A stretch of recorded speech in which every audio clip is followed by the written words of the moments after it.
Kadambari silks శ్రీరస్తు శుభమస్తు sale ప్రతి 25,000 రూపాయల కొనుగోలుపై ఒక గోల్డ్ కాయిన్ ఉచితం. మార్గశిర మాసంలో వచ్చే ఒక మంచి విశేషమైన రోజు అని చెప్పి మనం ఇంతకు ముందు గురుగారితో మాట్లాడడం జరిగింది. ఆ విశేషమైన రోజు ప్లస్ కాలభైరవాష్టమి రోజు.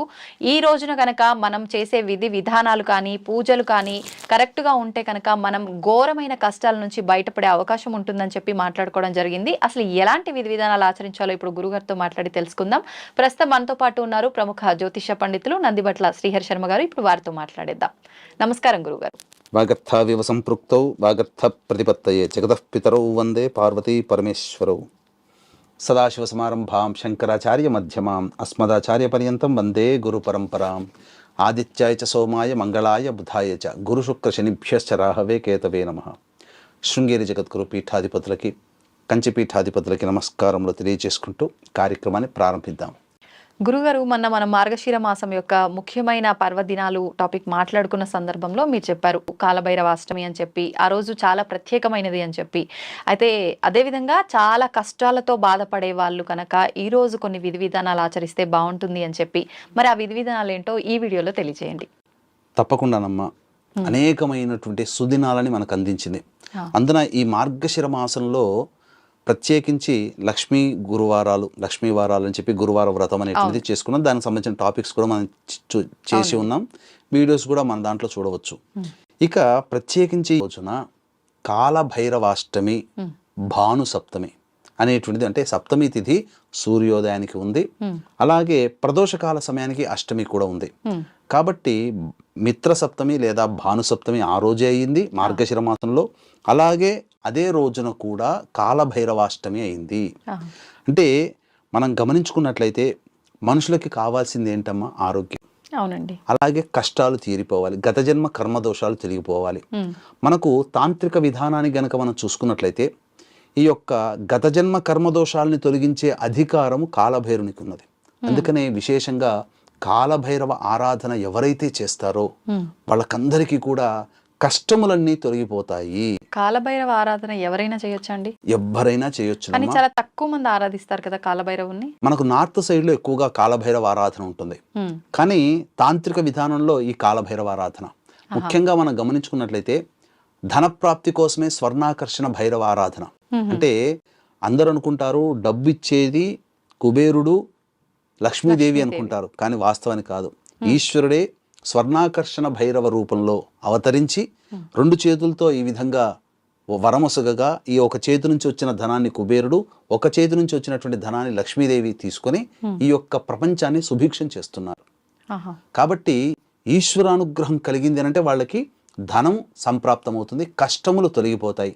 ఇవన్నీ కాలభైరవ ఆరాధన రూపంలో మనకు తెలుస్తుందమ్మా. ముఖ్యంగా అయితే ఎవరైనా, మీరు అడిగిన ప్రశ్నకి ఎవరైనా చేయవచ్చు. కాకపోతే మంత్రోపదేశం చేసుకున్న వాళ్ళు నిష్టగా గనక పాటించి ఉంటే కాలభైరవ ఆరాధన ఫలితం వల్ల గత జన్మ కర్మదోషాలన్నీ తొలగిపోతాయి. అందులో ఏమాత్రం సందేహం లేదు. అందుకనే ప్రపంచంలో ఎక్కడ ఎన్ని ప్రళయాలు వచ్చినా పోయినా, ఏ ప్రదేశం నాశనం అయినా కాశీనగర క్షేత్రం మాత్రం ఈశ్వరుని త్రిశూలం మీద నిలపబడి ఉంటుందట.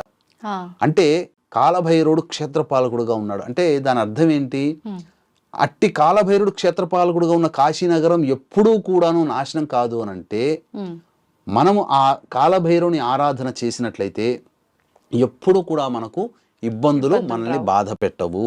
ఇది గుర్తుంచుకోవాలి. వీక్షించేటువంటి ప్రేక్షకులు కూడా ఈ కాలభైరవ ఆరాధన మార్గశిర మాసంలో అష్టమి రోజున కాలభైరవాష్టమిగా చెప్పుకుంటారమ్మా. అంటే ఏంటనంటే ఈ యొక్క బ్రహ్మ విష్ణు సంవాదంలో ఎవరు గొప్ప అన్నప్పుడు ఈ సంబంధించినటువంటి లింగ రూపంలో వెలిసినటువంటి ఈశ్వరుడు ఆది తెలుసుకుంటానని విష్ణువు, అంతము తెలుసుకుంటానని బ్రహ్మ వెళ్ళి వీళ్ళిద్దరూ ఓడిపోయారు. కానీ బ్రహ్మ గర్వప్రభావం చేత నేను అంతం ఆది తెలుసుకున్నానని చెప్పగా అంతటా అబద్ధం చెప్పినటువంటి కారణం చేత ఈశ్వరుడు కోపగించినప్పుడు ఆ కోపం నుంచి పుట్టినటువంటి వ్యక్తియే ఈ కాలభైరవుడు. ఆ కాలభైరవుడు తన చిటికన వేలితో 5వ బ్రహ్మకి 4 శిరస్సులు ఇప్పుడు మనకు, కానీ 5వ శిరస్సు కూడా ఉండేది. ఆ 5వ శిరస్సు అనగా అబద్ధం చెప్పినటువంటి 5వ శిరస్సుని తొలగించాడు. తొలగించిన కారణం చేత అప్పుడు బ్రహ్మ శరణు చొచ్చితే ఆ విధంగా 4 ముఖాలుగా చతుర్ముఖుడయ్యాడు. తర్వాత ఈశ్వరాంశ సంభూతమైనటువంటి కాలభైరవుడు బ్రహ్మ అంటే బ్రహ్మహత్యా పాతకం చుట్టుకుంది. కాబట్టి ఈ బ్రహ్మహత్యా పాతకం చుట్టుకున్నటువంటి కారణం చేత వివిధ క్షేత్ర సందర్శన చేయమని అన్నప్పుడు ఆ విధంగా అన్ని క్షేత్రాలు తిరుగుతూ కాశీ క్షేత్రము రాగానే ఆ యొక్క బ్రహ్మ ఆ సంబంధించినటువంటి కపాలం ఊడిపడింది కాశీ అంటే క్షేత్రంలో. అప్పటి వరకు చిటికనేలుగే చిటికనెలతో అంటుకునే ఉంది. అందుకని ఈశ్వరుడు ఆ యొక్క కాశీ నగరానికి క్షేత్రపాలకుడుగా నియమించడం జరిగింది. అలాగే ఈ బ్రహ్మ కపాల కుండని కాశీ క్షేత్రంలో ఉంది, కపాల కుండ అని చెప్పి. అక్కడ ప్రధానంగా తర్పణాది పిండ ప్రధాన కార్యక్రమాలు చేస్తే మోక్షం వస్తుంది. ఎందుకంటే బ్రహ్మ శిరస్సుకి మోక్షం కలిగినటువంటిది. అలాగే బ్రహ్మహత్య పాతక దోషము కాశీలో పోయింది. కాబట్టి వీక్షించేటువంటి ప్రేక్షకులు ఎక్కడెక్కడో తప్పులు చేసిన కాశీ క్షేత్రంలో రూపాయి తప్పు చేస్తే 1000 రూపాయలు నష్టపోతాం. అదే విధంగా చిన్న మంచి చేస్తే ఎక్కువ పుణ్యం వస్తుందమ్మా. కాబట్టి ఎప్పుడు కూడా కాశీ క్షేత్రంలో ఉన్నప్పుడు సదా నియమ ఆచారాన్ని పాటిస్తూ చేసుకోవాలి. వీక్షించేటువంటి ప్రేక్షకులకు కూడా చక్కగా ఈశ్వరానుగ్రహం పొందడం కోసం ఎటువంటి నియమం, ఈ మార్గశిర మాసంలో ఉన్నటువంటి అద్భుతమైనటువంటి ఒక రోజు ఉంది. ఆ రోజు మీకు వీడియోస్ వాచ్ చేస్తూ ఉండండి. తప్పకుండా ఆ రోజు కోసం తెలియజేస్తాము. అలాగే అమ్మాయి విజిత చక్కగా కార్యక్రమం చేస్తాం. ఆ రోజున ఈశ్వరానుగ్రహం ఏ విధంగా పొందాలో మీరు తెలుసుకున్నారంటే కార్తీక మాసంలో ఎలాంటి పుణ్యదినం ఉందో మార్గశిర మాసంలో కూడా అలాంటి పుణ్యదినమే ఉందమ్మా. భవిష్యత్తులో చెప్పుకుందాం తప్పకుండా. ఈ యొక్క కాలభైరవ ఆరాధన చేయాలి. ఎలాంటి నియమాలు పాటించాలన్నాడు? మాంసాహారము, మద్యపానము, దాంపత్యము అస్సలు పనికిరాదు. హెయిర్ కటింగ్ కానీ షేవింగ్ కానీ పనికిరాదు. పొరపాటున కూడా ఆ హెయిర్ కటింగ్ షేవింగ్ అనేటువంటిది ఆ రోజు చేయకూడదు. ఎందుకంటే కాలభైరవాష్టమి. సూర్యోదయ పూర్వమే లేచి కాలకృత్యాదులు తీర్చుకొని చక్కగా ఇంట్లో పూజా మందిరంలో దీపారాధన నువ్వుల నూనెతోనైనా చేయవచ్చు, లేదా చేసిన తర్వాత అరుణోదయ కాలం అంటే ఆకాశమంతా ఎర్రగా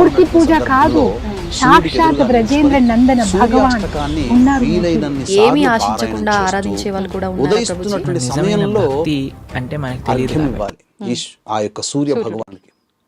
ఆ విధంగా 3 సార్లు కానీ 7 సార్లు కానీ 12 సార్లు కానీ అర్ఘ్యం ఇవ్వవచ్చు. ఆ విధంగా ఏదైనా పర్వాలేదు. అర్ఘ్యం 3, 7, 12. ఇక ఎందుకంటే 7 అంటే సప్తాశ్వరథమారూఢం, 12 అంటే ద్వాదశాదిత్యులు. 3 సార్లు అనేటువంటిది మనం చేస్తే అది మనకు ప్రధానంగా ఏ పని చేసినా 3 సార్లు చేస్తే జరిగి తీరుతుంది. మాట ఇచ్చినా 3 సార్లు అన్నామంటే అది ధర్మం అయి కూర్చుంటుంది.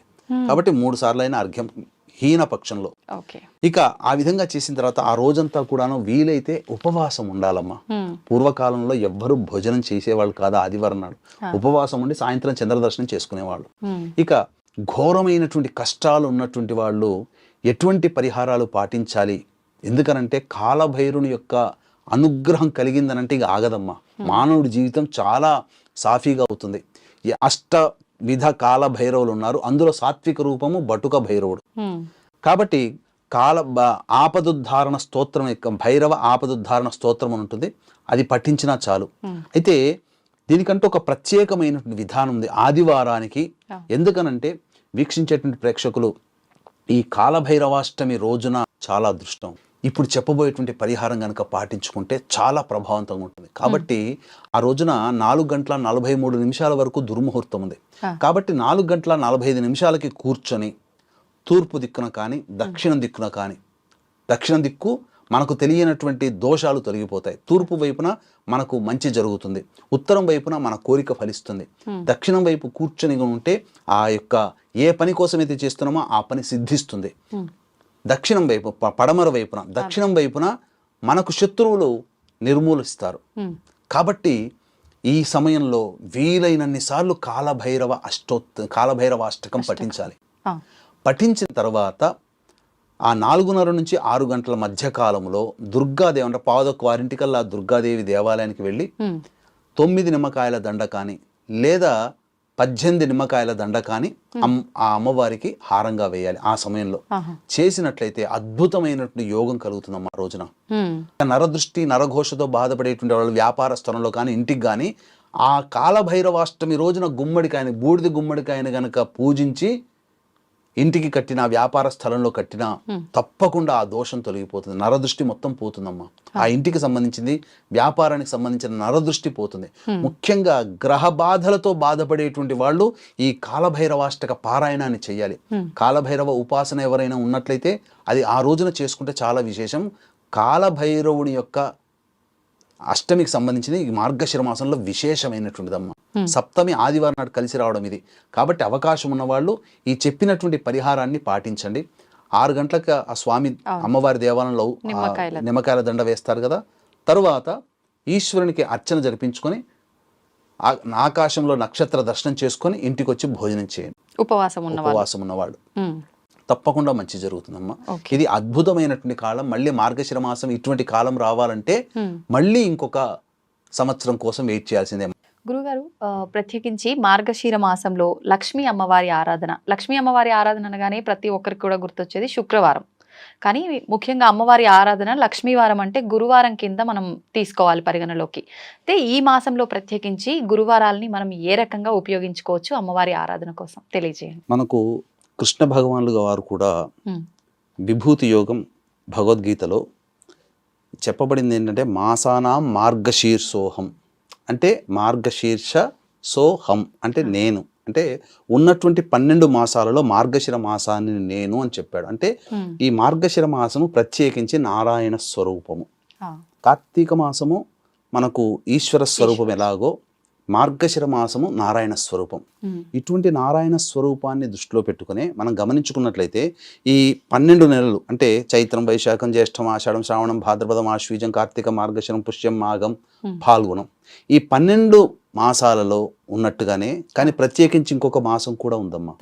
అదే ధనుర్మాసం. అంటే సూర్య గమనాన్ని ఆధారం చేసుకుని, అంటే వృశ్చిక రాశిలో ఉన్నటువంటి రవి ఎప్పుడైతే ధనుసు రాశిలోకి ప్రవేశం చేస్తాడో అప్పుడు ధనుర్మాసం ప్రారంభమవుతుంది. సహజంగా ధనుర్మాసం అనేటువంటిది పౌర్ణమి తర్వాత పాడ్యం నుంచి ప్రారంభమవుతుంది. కాబట్టి ఈ ధనుర్మాసం అంటే ప్రత్యేకించి మనం తెలుసుకోదగినటువంటిది ఏంటి? విష్ణు దేవత ఆరాధన. అట్లాగే మనకు ఈ శ్రావణ మాసం అన్నప్పుడు లక్ష్మీ ఆరాధనకి వైభవలక్ష్మీ వ్రతమని, వరలక్ష్మీ వ్రతమని, గౌరీ అయితే శ్రావణ మంగళవారాలని, అలాగే సోమవారాలు అయితే శ్రావణ సోమవారాలని ఈశ్వరుని, ఏ విధంగానైతే శ్రావణ మాసంలో వివిధ దేవతల్ని కొలుస్తామో ఈ మార్గశిర మాసంలో కూడా ఈశ్వరుని కొలిచే విధానం కూడా ఉంటుంది, నారాయణుని కొలిచే విధానం ఉంటుంది. అందున నారాయణుడిని లక్ష్మీనారాయణ స్వరూపంతో కొలుస్తాం. కాబట్టి లక్ష్మీదేవి గోదాదేవిగా జన్మించి శ్రీరంగునిలో ఏ విధంగా శ్రీరంగస్వామిలో ఏ విధంగానైతే లీనమైపోయిందో అదే విధంగా ఈ యొక్క లక్ష్మీ వారములు అని అంటారు. అంటే మనకు సంబంధించి లక్ష్మీ వారములు అంటే వీక్షించేటువంటి ఐడ్రీమ్ ప్రేక్షకులు చాలా మంది ఏమనుకుంటారంటే శుక్రవారమునే లక్ష్మీవారం అంటే, ఎందుకంటే శుక్రవారం లక్ష్మీప్రదము కాబట్టి. కానీ నవగ్రహాల్లో ధనకారకుడు ఎవరయ్యానంటే గురువు. అంటే గురువు దగ్గర ధనము, విద్య, కీర్తి ప్రతిష్టలు, పనులలో అనుకూలత, పేరు అన్నీ కూడాను ఉన్నాయి. కాబట్టి గురువారమే లక్ష్మీవారము.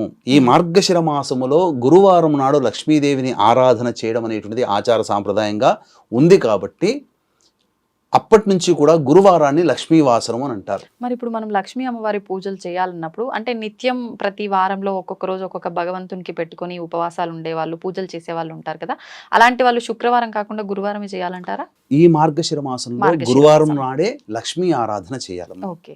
మనం శ్రావణ మాసంలో ఎలా అయితే లక్ష్మీదేవత ఆరాధన చేస్తామో ఈ యొక్క మార్గశిర మాసంలో కూడా లక్ష్మీ ఆరాధన చేసినటువంటి వ్యక్తికి సిరి సంపదలకి లోటు ఉండదు. ఇది సాక్షాత్తు లక్ష్మీదేవియే మనకు సెలవిచ్చింది. మరి ఇప్పుడు ఈ లక్ష్మీదేవి ఆరాధన చేయాలి అని అంటే ఎవరు చేయాలి అసలు? అంటే కొంతమంది వివాహం గురించి ఆలోచించి నేను పలానా చేస్తాను అని చెప్పి అనుకుంటుంటారు, లేదు అంటే నార్మల్గా పూజలు చేసే వాళ్ళు ఉంటారు. ప్రత్యేకించి ఎవరు చేస్తే బాగుంటుంది మార్గశిర మాసంలో? మార్గశిర మాసంలో లక్ష్మీ ఆరాధన ప్రతి స్త్రీ కూడా చేయవచ్చునమ్మా. దానికి వివాహమైనటువంటి మహిళలని, కన్యలని, అలాగే పూర్వ సువాసని స్త్రీలు అని అంటూ ఏమీ లేదమ్మా. అందరూ కూడా ఇది ఆచరించవచ్చు. ఎందుకంటే లక్ష్మీ ఆరాధన ఫలితం వల్ల కోల్పోయిన రాజ్యము, ఉద్యోగము, పదవి లభిస్తాయి, సిరి సంపదలు లభిస్తాయి. అన్నిటికంటే మించి ముఖ్యంగా ఉత్తర జన్మలలో మళ్ళీ గొప్పదైనటువంటి కుటుంబంలో జన్మించడానికి ఆస్కారం ఏర్పడుతుంది. అంటే రాబోయే జన్మకు కూడా మనం పుణ్యం సంపాదించుకున్న వాళ్ళం అవుతాం. కాబట్టి ఈ యొక్క విధి విధానాలు గనక ఈ మార్గశిర మాసంలో ఎవరైతే పాటిస్తారో వారికి ఈ లక్ష్మీ అనుగ్రహం చక్కగా కలుగుతుంది. ఎటువంటి విధి విధానాలు పాటించాలి? మనకు ఏ వ్రతమైనా కానీ ఏ నోమైనా కానీ ఏ శుభకార్యమైనా చేసుకునేటప్పుడు ఉమ్, ముందు రోజు ప్రధానంగా ఆ, ఉపవాసం ఉండాలి. ముందు రోజు ఉపవాసం అంటే రాత్రి ఏమీ తినకుండా ఉండాలి. అంటే భోజనము తినకుండా ఉండి ఉమ్, మామూలుగా ఇతరత్ర చపాతీలు కానీ అల్పాహారము, అల్పాహారం పండ్లు. తీసుకోవచ్చు. ఉమ్, ఆ ముందు రోజు దాంపత్యము పనికిరాదు. ఓకే. ఇది వివాహమైన స్త్రీలైతే ఆ. దాంపత్యం పనికిరాదు. ఇక ఉదయాన్నే లేచి ఉమ్, అనగా సూర్యోదయం కంటే ముందే బ్రహ్మ ముహూర్త కాలంలో లేచి కాలకృత్యాదులు తీర్చుకొని చక్కగా ఇల్లంతా ఎలాగో మనం చక్కగా ఊడ్చి శుభ్రం చేస్తాం. చేస్తాం. అంటే ఈ మధ్య చాలా మంది ఎలాంటి అపప్రత వచ్చిందంటే వివాహమైనటువంటి ఎవరైనా స్త్రీలు పొద్దున్నే లేచి స్నానం చేసి ఇల్లు ఉడవాలని చెప్తున్నారు. కానీ ఎక్కడా శాస్త్రంలో చెప్పబడలేదమ్మా. ఆ, స్నానం చేయకపోతే ఎందుకంటే స్త్రీకి దేహము ఒక ఇల్లు అయితే ఇల్లు కూడా ఇంకొకటి, ఉమ్, ఇంకొక దేహం లాంటిదే.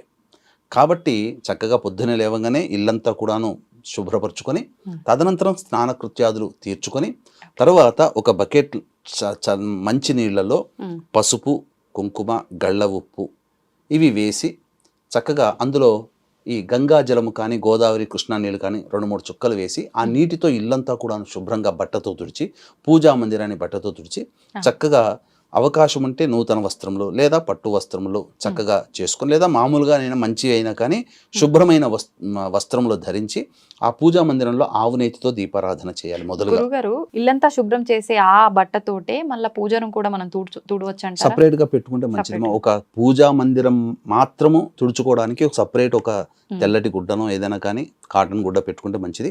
దాన్ని పూజా మందిరం వరకే పరిమితం చేయాలి తుడవడానికి, ఇంకా ఇతరత్రా వాడకూడదు. ఆ తదనంతరం చక్కగా ఒక పెద్ద పీట, చతురస్రముగా ఉన్నటువంటి పెద్ద పీట తీసుకోవాలమ్మా. తీసుకొని చక్కగా దాని మీదంతా కూడా పసుపు రాసి తడిపిన పసుపునంతగా రాసి 8 దిక్కులలో అలంకరణ చేయాలి, బొట్టు పెట్టాలి. తర్వాత మధ్యలో ఈ యొక్క అష్టదళ పద్మం వేయాలి.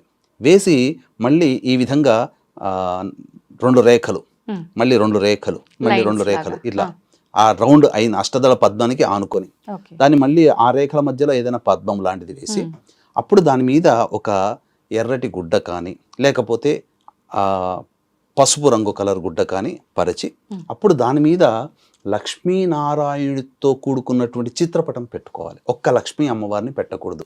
ఎందుకంటే వీక్షించేటువంటి ప్రేక్షకులు గమనించాల్సిన అంశం ఏంటంటే ఈ యొక్క లక్ష్మీ అమ్మవారి పూజ చేసేటప్పుడు లక్ష్మీ అమ్మ నారదుల వారి అడిగారట, అమ్మ నువ్వు ఒక చోట స్థిరంగా ఉండవు ఎందుకమ్మానంటే అందరూ లోకంలో ఉన్న మనుషులందరూ కూడా నన్ను కావాలనుకుని కోరుకుంటూ నా ఫోటో నన్ను మాత్రమే ఆహ్వానిస్తారు, పూజిస్తారు.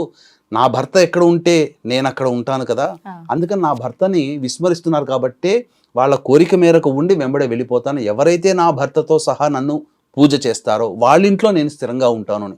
కాబట్టి ఈ సూత్రాన్ని గనక అర్థం చేసుకొని చక్కగా లక్ష్మీ నారాయణుడు ఇద్దరు ఉన్నటువంటి చిత్రపటాన్ని తీసుకోవాలి. తీసుకొని చక్కగా అలంకరణ చేసి ఇక ముందుగా ఒక 1/4 కిలో 1/2 కిలో అంత బియ్యం రాశిగా పోసి దాని మీద ఒక 3 తమలపాకులు పెట్టి దాని మీద ఒక రాగి కలశం పెట్టాలి. రాగి కలశం నిండా నీళ్లు పోసి అందులో పసుపు, కుంకుమ, పోగ చెక్క, తర్వాత ముత్యము,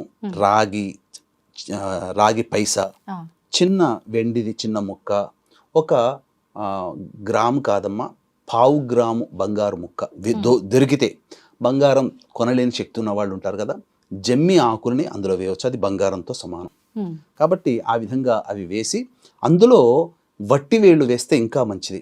ఆ వట్టివేళ్ళు వేసి దానిపైన కొబ్బరికాయకి మళ్ళీ అలంకరణ చేసి బొట్టు పెట్టి ఆ కొబ్బరికాయని అనగా 5 రకాలైనటువంటి చెట్ల కొమ్మలు, అంటే దొరికితే గనక మేడి, మర్రి, జువ్వి, మోదుగా, రావి, ఈ 5 రకాలైనటువంటి కొమ్మలు అందులో వేయవచ్చు. లేదు మీ ఇంటి చుట్టుపక్కల సీతాఫలం, జామకాయ, మామిడి ఆకులు, ఇలా 5 రకాలైనటువంటి ఫలాలతో ఉన్నటువంటి ఆకులు, కొమ్మలు, ఫలాలు ఉండాలి, మనం తీసుకోగలిగే ఫలాలు.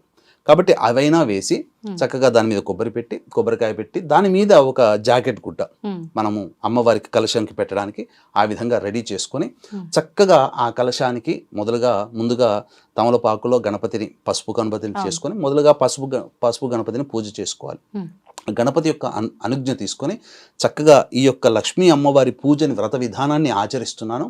ఈ ఆచరణ ప్రభావం వల్ల నాకు ఉన్నటువంటి అమ్మవారి అనుగ్రహం నాకు, నా కుటుంబానికి, నా ప్రజలకి కలుగుగాక అని చెప్పి సంకల్పం చేసుకొని ఆ గణపతి దగ్గర అనుజ్ఞ తీసుకొని తదనంతరం ఈ యొక్క వైభవలక్ష్మి కానీ వరలక్ష్మి వ్రతం కానీ ఏ విధంగానైతే మనం శ్రావణ మాసంలో ఆచరిస్తామో అదే విధానాన్ని ఆచరించాలి. షోడశోపచార విధానంగా చేసిన తర్వాత వ్రత కథ చెప్పుకోవాలి.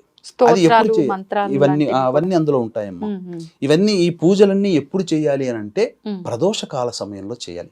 ఉదయం నుంచి గురువారం ఉదయం నుంచి సాయంకాలం వరకు కూడా వీలైతే ఉపవాసము, ఉండలేని వాళ్ళు పాలు పండ్లు ఇతరతర పదార్థాలు తిని భోజనం చేయకుండా అల్పాహారం మాత్రం తీసుకొని ఉండి సాయంకాల ప్రదోషకాల సమయంలో ఈ పూజ చేసుకోవాలి. ఈ పూజ చేసుకునే సందర్భంలో ప్రదోషకాలం అంటే సాధారణంగా ఇప్పుడు 5:16, 5:20 సూర్యాస్తం అవుతుంది.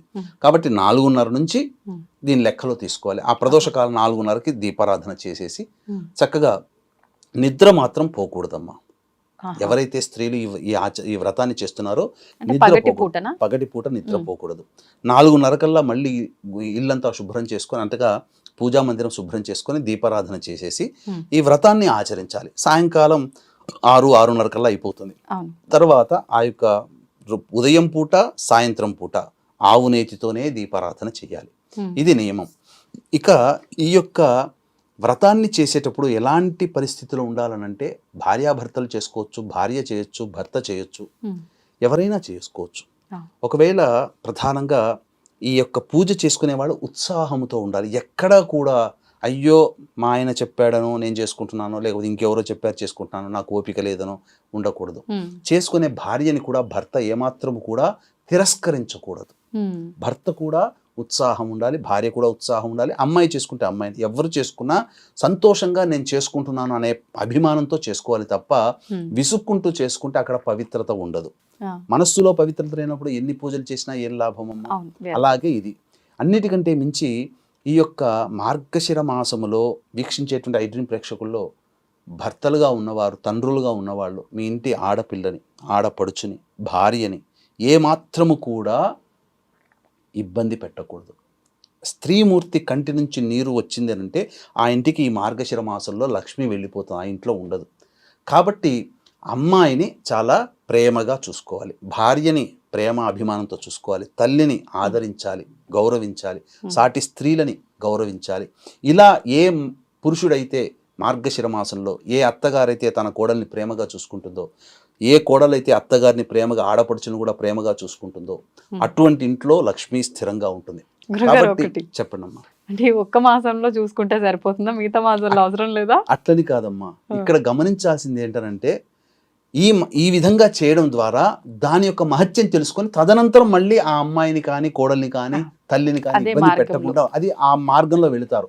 ఏదైనా ఒక నెల రోజుల పాటు తత్వాన్ని అర్థం చేసుకుంటే, అందుకనే అయ్యప్ప మాల కానీ, శివమాల కానీ, శివాని మాల కానీ ఇవన్నీ 40 రోజులు పెట్టడం కారణం ఏంటంటే తదనంతరం కూడా అలవాటు అయిపోతుంది. అది ఈ విధంగా అంటే ఎందుకు చెప్పబడిందంటే ఆడపిల్ల బాధపడితే ఇంటికి అరిష్టం అని చెప్పే సందేశంతో ఈ యొక్క వ్రతం ఉండడం వల్ల ఇక జీవితంలో ఎప్పుడు ఆడపిల్లని ఇబ్బంది పెట్టడు. అది ఆ ఉద్దేశం. ఆ విధంగా చేసుకొని వ్రత కథ అంతా కూడా చదువుకోవాలి. తదనంతరం దీనికి పుస్తకం ఏమైనా ఉంటుందా గురుగారు, మార్గశిర ఈ పూజా విధానానికి సంబంధించి? దీనికి సంబంధించి ప్రతులు ఎక్కడా లేవు. కాకపోతే మన వీక్షించే ఐడ్రీమ్ ప్రేక్షకుల కోసం 4 వారాలు చేసుకోవాలమ్మా, 5 వారాలు చేసుకోవాలి. వాస్తవానికి ఈ మార్గశిర మాసంలో 4 వారాలు అనేటువంటిది అయిన తర్వాత పుష్యం మార్గశిర మాసంలో 5 గురువారాలు వస్తే మంచిది. 5 గురువారాలు రాలేని పక్షంలో పుష్యమాసంలో వచ్చే గురువారం నాడు దీన్ని సమాప్తం చేయాలి వ్రతాన్ని. కాబట్టి ఈ 2024 సంవత్సరంలో 4 గురువారాలే వచ్చాయి. 5వ గురువారం పుష్యమాసంలో చేయవచ్చు. ఇక ఇది ఈ యొక్క వ్రతం చేస్తున్నంతసేపు కూడా ముందు రోజు దాంపత్యం పనికిరాదన్నాను కదా, అలాగే గురువారం రోజు కూడా దాంపత్యము పనికిరాదు. ఇది మద్యపానము, మాంసాహారము నిషేధము. ఇక గమనించుకున్నట్లయితే మళ్ళీ తెల్లవారి కూడాను లేచి కాలకృత్యాదులు తీర్చుకొని ఆవు నేతితో దీపారాధన చేసి ఇక అప్పుడు ఉద్యాపన చేసుకోవచ్చు. అంటే అమ్మవారిని ఆ యొక్క కలశం అవన్నీ కూడా శుక్రవారం రోజు తప్పు లేదు. శుక్రవారం నాడు చాలా మంది శుక్రవారం నాడు తీయకూడదు అని అంటారు. అవసరం లేదమ్మా.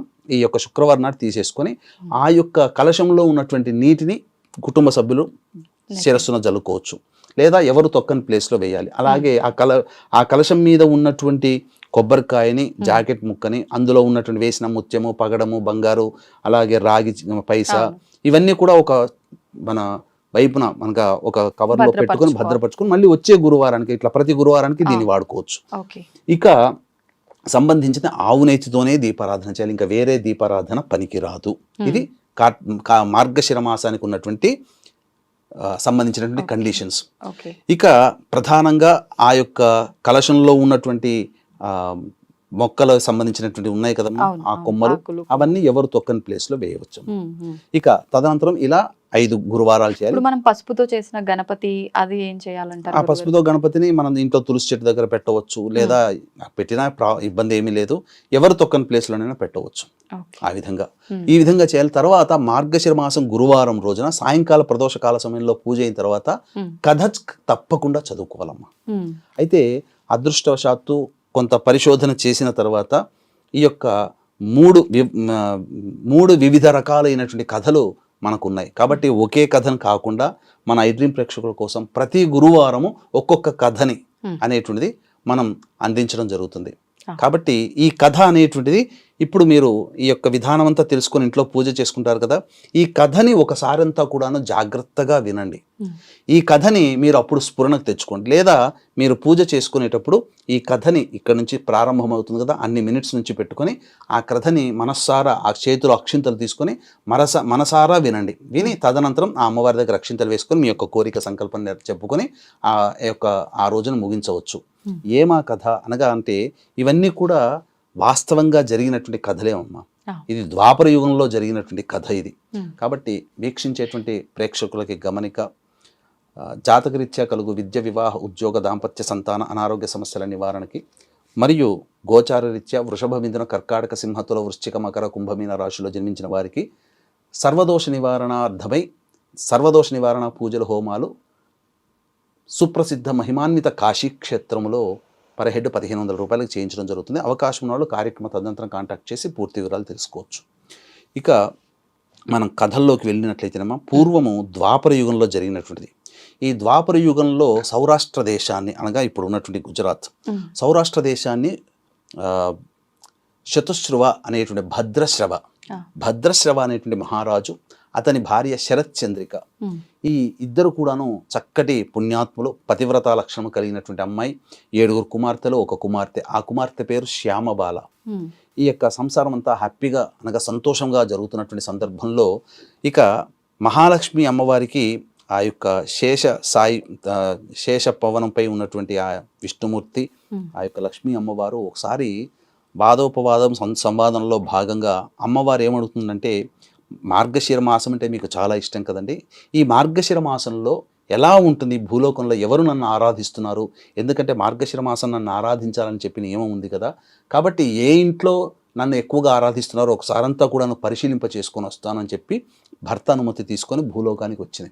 అన్ని ప్రదేశాలు తిరుగుతూ సౌరాష్ట్ర దేశంలో ఆ యొక్క రాజ్యానికి వెళ్ళగానే అప్పుడు ఏమనుకుంటుందనంటే, ఏ ఇంట్లోనైనా కానీ లక్ష్మీ పూజ అనేటువంటిది చేసుకుంటే ఆ ఇంట్లో ఉన్నటువంటి వ్యక్తులే గొప్పవాళ్ళు అవుతారు, కానీ ఆ దేశాన్ని పరిపాలించే రాజు గనక చేస్తే ఆ దేశమంతా సుభిక్షంగా ఉంటుంది కదా, అసలు రాజు దగ్గరికి వెళదామని చెప్పి ఆ యొక్క రాజు సింహద్వారం దగ్గరికి వెళ్ళి తన యొక్క చర్నాకోలుతో శబ్దం చేసింది. అంతటా అక్కడ ఉన్నటువంటి దాసి వచ్చింది. దాసి వచ్చి, ఏంటమ్మా ఎవరు నీవు ఇట్లానంటే, అప్పుడు ఆమె మహాలక్ష్మి ఏమని చెప్పింది, నా పేరు కమల, నా భర్త పేరు భువనేశ్వరుడు, ఈ యొక్క రాజ్యాన్ని పరిపాలించినటువంటి భద్రశ్రవ శరత్చంద్రిక అయినటువంటి దంపతులందరూ కూడా పూర్వజన్మలో ఒక వైశ్యులు, వాళ్ళందరూ కూడా కడు దారిద్ర్యంతో బాధపడుతూ ఉన్నారు, నిత్యము కొట్లాడుకుంటూ ఉంటున్నారు. ఒకనాడు భర్త బాగా చేయి చేసుకోగానే ఆమె బాగా కన్నీరు కారుస్తూ వెడలిపోయింది అడవిలో. అప్పుడు ఆమె మీద నేను జాలి కలిగినటువంటి ఒక స్త్రీమూర్తి వేషంలో ఉండి ఆ అమ్మాయిని పరిశీలించడం జరిగింది. ఈ విధమైనటువంటి కష్టాలన్నీ చెప్పుకున్నటువంటి కారణం చేత ఆ రోజు మార్గశిర మాసం గురువారం అయింది. ఆ రోజు ఆ అమ్మాయి చేత వ్రతం చేయించి ఈ వ్రతాన్ని మళ్ళీ నువ్వు చెయ్యమని చెప్పి పంపించడం జరిగింది. ఆ వ్రతం చేసుకున్నటువంటి కారణం చేత వాళ్ళకి సిరి సంపదలు కలిగి ఉత్తమమైనటువంటి బ్రతికున్నంత వరకు ఈ మార్గశిర మాసంలో ఉన్నటువంటి లక్ష్మీ పూజలు చేసుకున్నటువంటి కారణం చేత భవిష్యత్తులో ఈ యొక్క దేశానికి రాజు అయ్యారు. వారే భద్రశ్రవుడు, శరత్చంద్రిక. కాబట్టి ఈ విషయం ఆమెకు చెప్దామని వచ్చాను. వాళ్ళు మర్చిపోయారు ఈ జన్మలో లక్ష్మీ వ్రతం ఆచరించడం. ఈ వ్రతం ఆచరించడం చెప్పడానికే నేను వచ్చానమ్మా అని చెప్పానగానే ఆ దాసి వెళుతుంది. ఆ దాసి చేత కూడా ఏమని ప్రార్థిస్తుంది, నా చేత ఈ వ్రతాన్ని చేయించమ్మానంటే ఆ విధానం అంతా చేయిస్తుంది ఆ దాసి చేత లక్ష్మీ అమ్మవారి. తదనంతరం ఆ దాసి సంతోషించి నా వల్ల నీకు ఆలస్యమైందమ్మా, ఇప్పుడే వెళ్ళి రాణికి చెప్పొస్తాను, రాణికి దగ్గరికి వెళ్ళి చెప్తుంది. రాణి దగ్గరికి వెళ్ళి చెప్పగానే అపహాస్యం చేస్తుంది. ఎందుకనంటే గత జన్మ చెప్పడానికి వచ్చిందా, ఎవరు ఈ జన్మే గుర్తుండట్లేదు, నిన్నేం జరిగిందో గుర్తుండదు, అటువంటిది గత జన్మ జరిగింది చెప్పడానికి వచ్చిందంటే ఆమె మోసగత్తి అయి ఉంటుందని చెప్పి లోపల పిలిపించుకున్న తర్వాత ఆమెని అపహాస్యమాడి ఆమెని వెళ్ళగొట్టింది. వెళ్ళగొట్టేసేసరికి అంతటా బాధపడుతూ నన్నే వెళ్ళగొడతావా, నన్ను వెళ్ళగొట్టినందుకు నేనే నీ నుంచి దూరం అయిపోతాను అని చెప్పింది. నీ శపథాలు నీ శాపాలు నాకేం తగలవులే, నేను ఆనందంగా ఉన్నాను, నాకేం అవసరం లేదు నీ యొక్క ఆశీర్వచనం అని చెప్పి అవమానించి పంపిస్తుంది. ఆ విధంగా సాక్షాత్తు అమ్మవారి అంటే అమ్మవారి లక్ష్మీ రూపం కాదు కదా, ముదుసలి రూపంలో వచ్చింది. కాబట్టి ఆ విధంగా ఇంట్లోంచి వెళ్ళిపోతున్నప్పుడు కోట దగ్గరికి రాగానే ఆమె కుమార్తె అయినటువంటి శ్యామబాల కనబడింది. ఏంటమ్మా బాధపడుతూ వస్తున్నావు అంటే ఇలా పలానా అని చెప్పి వృత్తాంతం అని చెప్పగానే మా అమ్మగారు తెలియక అని ఉంటుంది, ఆ వ్రతం ఏదో నేను చేస్తానమ్మా, నా చేత చేయించండి అని చెప్పగానే ఆ అమ్మాయిని కూర్చోబెట్టుకొని చక్కగా మళ్ళీ చేయించింది. చేయించినటువంటి కారణం చేత ఆ శ్యామబాలకి పొరుగున్నటువంటి రాజు కొడుకు మాలాధర్, ఆ మాలాధర్ అనే వ్యక్తి వివాహం చేసుకోవడం, తదనంతరం ఈ లక్ష్మీ అమ్మవారు బాధపడుతూ పోయింది కదమ్మా, అంతటా వాళ్ళ లక్ష్మి అంటే కళ సంపద అన్నీ వెళ్ళిపోయాయి. వాళ్ళేమో పూర్తిగా ధనహీనులైపోయారు, రాజ్యం పోయింది, అసలు డబ్బుకి చాలా కటకటలాడిపోతున్నారు. ఇక్కడ అమ్మాయి వ్రతం చేసినటువంటి కారణం చేత ఆ ఇంట్లోకి వివాహమై వెళ్ళిన తర్వాత ఆ ఇంట్లో ఆ రాజు దేశమంతా కూడా బాగా విస్తరించింది, చక్రవర్తి అయిపోయాడు అనమాట. ఇక తదనంతరం చాలా బాధపడుతూ ఉన్నప్పుడు ఒకనాడు ఈ శరత్చంద్రిక ఏమన్నదంటే, మన అమ్మాయి వాళ్ళు చక్కగా పొరుగున్నటువంటి రాజ్యంని పరిపాలిస్తున్నారు కదా, వాళ్ళ దగ్గరికి వెళ్ళి ఏదైనా సహాయం అడుగుదామని చెప్పానంటే అలాగే ఆయన వెళతాడు. భర్త వెళ్ళి ఆ భద్రశ్రవుడు అనేటువంటి వ్యక్తి వెళ్ళి ఆ వెళుతున్నటువంటి కారణంలో ఒక బావి దగ్గర శోషపడి తప్పిపోయి కింద పడిపోతాడు. అతను స్పృహ తప్పి పడిపోతాడు. అంతటా ఆ బావి దగ్గరికి నీళ్లు తీసుకోవడానికి వచ్చినటువంటి ఈ శ్యామబాల పరిచారికలు ఉంటారు కదా, దాసీలు, వాళ్ళు నీళ్లు తీసుకోవడానికి వచ్చినప్పుడు ఆ మనిషిని చూస్తేనేమో బికారిలా ఉన్నాడు, కానీ రూపం చూస్తేనేమో క్షత్రియుడిలా ఉన్నాడు, రాజులా ఉన్నాడు. ఏంటో ఎవరో కనుక్కోనంటే పలానా మా అమ్మాయి ఈ దేశానికి రాణి, నేను పలానా పక్కన ఊరినటువంటి రాజుని, నాకు అన్ని కోల్పోయానని చెప్పి ఆ విధంగా చెప్తాడు. అతి కష్టం మీద చెప్తాడు. ఈ వృత్తాంతం అంతా కూతురు శ్యామబాలకు చెప్పడం కానీ, అయ్యో మా నాన్న ఇంత దీన పరిస్థితిలో ఉన్నాడా అని చెప్పి అతనికి వెంబడే ఒక చక్కటిగా కట్టుకోవడానికి వస్త్రములు అవన్నీ ఇచ్చి తర్వాత రథం ఇచ్చి ఇంటికి పిలిపించుకుని వచ్చిన తర్వాత చాలా చక్కగా భోజనం పెట్టి అన్ని వసతులు చేసి బిందె నిండా ఒక బంగారు నాణ్యములు ఇచ్చి అమ్మగారికి ఇవ్వమని చెప్పి పంపిస్తుంది. ఈ విధంగా లక్ష్మీ అనుగ్రహం లేదు కదా ఈమెకి. ఇంటికి వెళ్ళి ఆ బిందె దగ్గరికి పోగానే బిందె తీసి చూస్తే అన్ని బొగ్గులు, అంటే బొగ్గురాళ్ళు ఉన్నాయి. ఇప్పటికీ కూడా మన అమ్మాయికి మన మీద కనికరం లేదు ఇట్లా అని చెప్పి బాధపడుతున్నది. అంతటా తర్వాత ఇంటికి వెళ్ళిన తర్వాత మళ్ళీ నాన్న నుంచి ఎటువంటి కబురు రాలేదు అని చెప్పి ఒక మార్గశిర మాసంలో ఆ అమ్మాయి 3వ గురువారం రోజున పుట్టింటికి వెళుతుంది. అంతటా తాను వ్రతం చేసుకుంటూ శ్యామబాల తన అమ్మగారిని కూడా పక్కన కూర్చోబెట్టుకుని వ్రతం చేయించింది అమ్మ వాళ్ళ ఇంట్లో. ఈ వ్రతం చేసినటువంటి కారణం చేత కోల్పోయిన సంపదంతా తిరిగి వచ్చింది. ఈ విధంగా వ్రతాన్ని ఆచరించడం వల్ల ఆ కుటుంబంలో సిరి సంపదలకి, ఆనందానికి, చక్కటి దాంపత్యానికి కొదవ ఉండదు అనేటువంటి యొక్క వృత్తాంతమే కథ. కాబట్టి వీక్షించేటువంటి ప్రేక్షకులు ఈ కథ వృత్తాంతాన్ని అంతా కూడాను చక్కగా విని ఆచరించి ఈ యొక్క మార్గశిర వ్రతాన్ని ఆచరించండి. మళ్ళీ వచ్చే గురువారం నాడు మరి ఒక కథ, ఈ మార్గశిర మాసంలో జరిగినటువంటి మరి ఒక కథ, మళ్ళీ ఆపై వచ్చే మార్గశిర గురువారం నాడు ఇంకొక కథ. ఈ విధంగా చేయాలి. 4 గురువారాలు ఖచ్చితంగా చేయాలమ్మా. 5వ గురువారం ఇప్పుడు లేదు, ఈ సంవత్సరం లేదు కాబట్టి పుష్యమాసంలో వచ్చే మొదటి గురువారం నాడు 5వ గురువారంగా భావిస్తూ ఆ విధంగా చేసి వ్రత ఉద్యాపన అప్పుడు చేయాలి.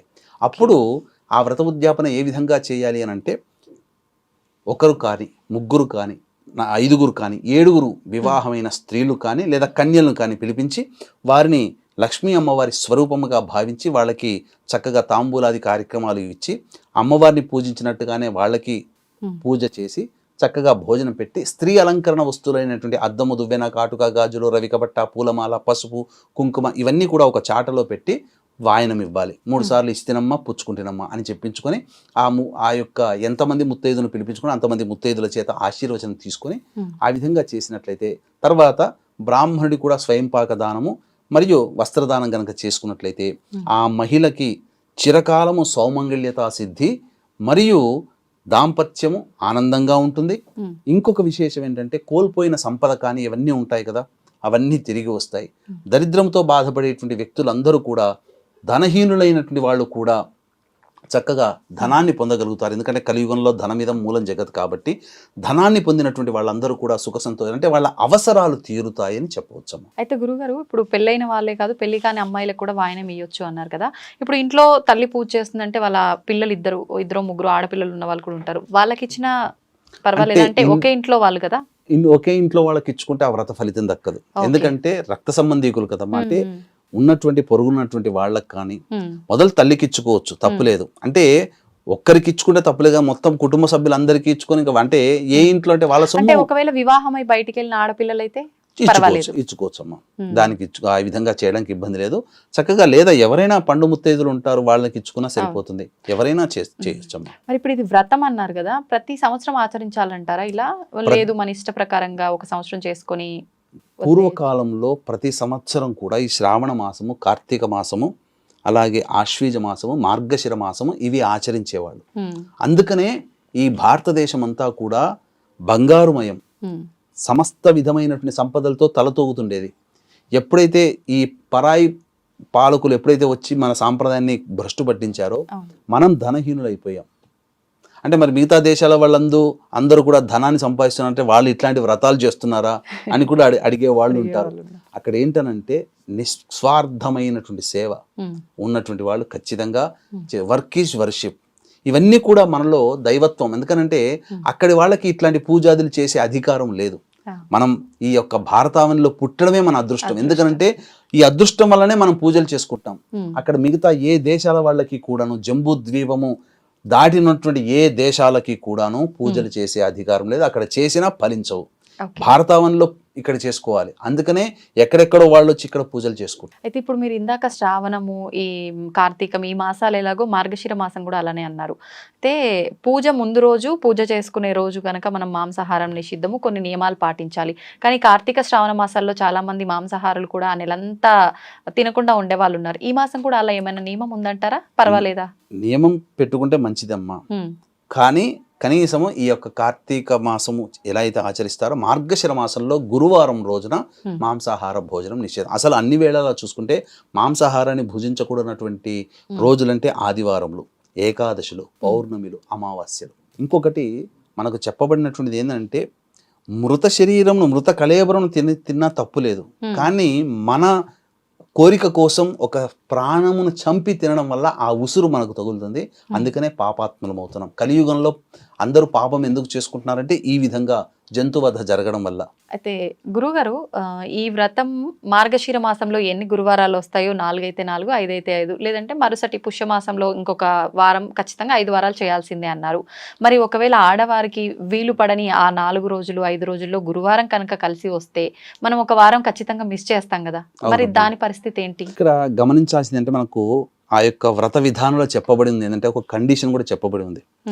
ఏంటనంటే ఈ యొక్క ఏదైనా ఇబ్బంది వచ్చినట్లయితే కన్న కూతురుతోనైనా చేయించడం, లేదా భర్తతోనైనా చేయించడం, లేదు ఇంకా ఎవ్వరూ అవైలబుల్లో లేరండి అంటే బ్రాహ్మణుని పిలిపించనే చేయమన్నారు. కానీ నియమాన్ని మాత్రం ఉల్లంఘించకూడదు అని చెప్పబడింది. కాబట్టి ఎవరైనా ఇంటి కుటుంబ సభ్యులు చేయవచ్చు ఇది పూజ. కానీ ఆ పూజ మార్గశిర మాసంలో ఆపకూడదు. అంటే మన ఇంట్లో వాళ్ళతోనే చేయించాలా? మన ఇంట్లో స్నేహితులతోనైనా కానీ చేయించవచ్చు. మన పేరున కానీ పెట్టుకొని చేయించవచ్చు. కానీ మార్గశిర గురువారాలు మాత్రం ఆపకూడదు. ఎందుకంటే ఖచ్చితంగా కండిషన్లో రాయబడింది, ఏదైనా ఇబ్బందులు వచ్చినా, స్త్రీలకు ఏదైనా ఇబ్బందులు వచ్చినా ఇంట్లో ఎవరితోనైనా కానీ చేయించాలి. కానీ వ్రత ఉల్లంఘన నియమం ఇట్లా ఒక రోజు, ఒక వారం బ్రేక్ చేయకూడదని చెప్పబడిందమ్మా. కాబట్టి సాధారణంగా ఈ విధంగా చేయవచ్చు. సంతోషం గురుగారు, చాలా మంచి విషయాలు తెలియజేశారు. ధన్యవాదాలు. సర్వం శ్రీ ఉమామహేశ్వర పరబ్రహ్మార్పణమస్తు.